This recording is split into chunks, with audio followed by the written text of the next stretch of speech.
আসসালামু আলাইকুম। আপনারা সবাই কেমন আছেন? আলহামদুলিল্লাহ আমি অনেক ভালো আছি। দেশ এবং দেশের বাইরে থেকে যারা সারা মফসের ব্লগ দেখছেন তাদের সবাইকে স্বাগতম।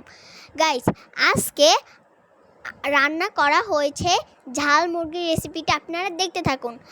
আজকে বাবা এবং আমার সম্পর্কে কিছু কথা আপনাদের সঙ্গে শেয়ার করব।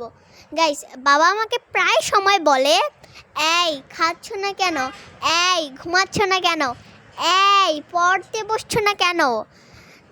আর তখনই নাকি আমার মুখটা কালো হয়ে যায়। তাও আবার কিসের মতো জানেন? ওই যে বৃষ্টি হওয়ার আগে আকাশটা যেমন কালো হয়ে যায় তেমনিও নাকি আমার মুখটাও কালো হয়ে যায় গাইস। তাই একদিন ভেবে রাখলাম, যেই কথা সেই কাজ। একদিন বাবা আমাকে আবারও বললো, এই খাচ্ছ না কেন। তখন আমি হি হি হি করে একটা হাসি দিলাম। তখন বাবা বলল, এই তুমি হাসছো কেন। তখন আমি ভাবলাম যে হাসলেও দোষ, মুখ কালো করে রাখলেও দোষ। গাইস, আচ্ছা ঠিক আছে, এইভাবেই তো চলতে হবে।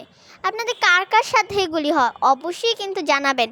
ও একটা কথা বলতে আমি ভুলেই গেছি, এই রেসিপিটি কিন্তু আমার খালামণির হাতে অনেক মজা হয়েছিল। আপনারা সবাই কিন্তু ট্রাই করবেন। আল্লাহ হাফেজ।